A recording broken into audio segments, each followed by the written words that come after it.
किसी ने बड़े कमाल की बात कही है कि ठोकर खाकर भी अगर इंसान ना सुधरे तो उसकी मर्जी, लेकिन पत्थर ने तो अपना फर्ज निभा ही दिया था। नमस्ते दोस्तों, मेरा नाम है आर के चौधरी। एक छोटी सी कहानी एक पक्षी की जो रेगिस्तान में बुरे हाल में जी रहा था और जो उसके पंख थे वो भी गिर चुके थे।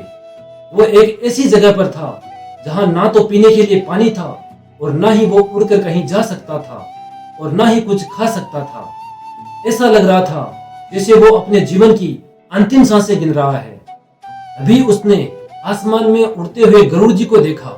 भगवान विष्णु की सवारी गरुड़ जी आवाज लगाई, पुकार की कि मेरी प्रार्थना सुनिए। और गरुड़ जी आए और उन्होंने कहा, क्या हाल हो गया है? तो पक्षी ने बताया कि ऐसे ही भटकते भटकते आ गया था, अब यहाँ परेशान हो रहा हूँ। ना तो मुझे पीने के लिए पानी मिल रहा है और ना ही मैं उड़ पा रहा हूँ। आप कहाँ जा रहे हैं? तो गरुड़ जी ने बताया, मैं स्वर्ग जा रहा हूँ। तो पक्षी ने कहा, मेरे लिए ये मत पूछिएगा कि मैं स्वर्ग कब आऊंगा, लेकिन मेरे लिए ये जरूर पूछना कि मेरा जो ये हाल है ये कब ठीक होगा। मेरे लिए आप इतना काम जरूर करना और मेरे सवाल का जवाब लेकर वापिस जरूर आइएगा। मैं आपकी प्रतीक्षा करूंगा। गरुड़ जी स्वर्ग लोक गए और स्वर्ग लोक में पहुंचे। जहां स्वर्ग लोक का दरवाजा था वहां देवदूत खड़े हुए थे। गरुड़ जी ने सोचा, ये तो बहुत छोटी सी बात है, देवदूतों से ही पूछ लेता हूँ। तो गरुड़ जी ने पूछा, जहां मृत्यु लोक है वहां पे एक पक्षी है, उसका बुरा हाल है। उसे ना तो पीने के लिए पानी मिल रहा है और ना ही वो उड़ पा रहा है। उसके तो पंख भी जा चुके हैं, ऐसा क्यों हुआ है? तो देवदूतों ने बताया कि वो अपने कर्मों का फल भुगत रहा है। पिछले जन्म में बहुत ही करुण व्यक्ति था और इस जन्म में पक्षी बन गया है। जो पिछले जन्म में जो पाप किए थे उसका भुगतान कर रहा है और उसे 7 साल की सजा भी मिली है। वो मरेगा भी नहीं और ढंग से जी भी नहीं पाएगा। गरुड़ जी को दया आ गई और उन्होंने कहा, ऐसा मत कीजिए, बहुत बुरे हाल में है बेचारा, कोई तो उपाय होगा। तो देवदूतों ने बताया कि बड़ा ही छोटा सा उपाय है। उनसे कहिएगा कि हर हाल में अपने जिंदगी की हर सिचुएशन में एक ही पंक्ति बोलेगा, एक ही लाइन बोलता रहेगा, भगवान तेरा शुक्र है। तो गरुड़ जी ने कहा, ठीक है।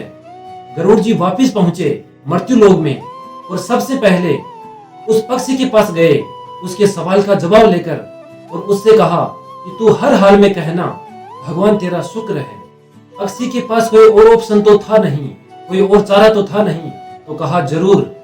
गरुड़ जी अपने काम पे निकल गए और 6-7 दिन के बाद गरुड़ जी वापिस उसी जगह से गुजर रहे थे तो उनकी नजर उसी रेगिस्तान पे पड़ी जहाँ पे छोटे छोटे पौधे उगाए थे और एक छोटा सा तालाब था पानी से भरा हुआ, और जो वो पक्षी था उसके भी पंख निकल आए थे। तो गरुड़ जी को आश्चर्य हुआ कि ये क्या हो रहा है। 7 साल की सजा थी, अभी तो 7 दिन हुए हैं। तो गरुड़ जी फटाफट स्वर्ग लोक पहुंचे। देव दरवाजे पर जहां देवदूत खड़े हुए थे उनसे जाकर पूछा कि एक बात बताइए, आप तो 7 साल की सजा बता रहे थे, अभी तो 7 दिन हुए हैं और नीचे तो हाल सुधरने लगे हैं, ऐसा क्यों? तो देवदूतों ने बताया, क्योंकि आपको हमने एक मंत्र दिया था, आपने उसे बता दिया होगा कि भगवान तेरा शुक्र है। जब वो पक्षी उड़ने के प्रयास में गर्म रेत पर गिरता तब भी कहता, भगवान तेरा शुक्र है, और जब उसे पीने के लिए पानी नहीं मिलता तब भी कहता, भगवान तेरा शुक्र है। जब वो जीवन के हर हाल में भगवान को धन्यवाद करने लगा तो भगवान भी बहुत दयालु है, अपने भक्तों को कभी मरते हुए ऐसे नहीं छोड़ सकते। उनको पता था कि सजा बहुत बड़ी है, इसलिए उसकी सजा कम कर दी और 7 साल की सजा 7 दिन की हो गई। ये कहानी उस गरुड़ जी की और उस पक्षी की नहीं है, ये कहानी आपकी और हमारी है। हमारे में से बहुत सारे लोग भगवान को कोसते रहते हैं बजाय उनका थैंक यू करने के। अगर आप अपनी लाइफ का पॉजिटिव एस्पेक्ट देखना शुरू करेंगे और ये समझना शुरू करेंगे कि मेरी लाइफ में ऐसा बहुत है जो और लोगों के पास नहीं है, तो मुझे लगता है कि शायद आप अपनी लाइफ में खुशियां ऐड करते जाएंगे।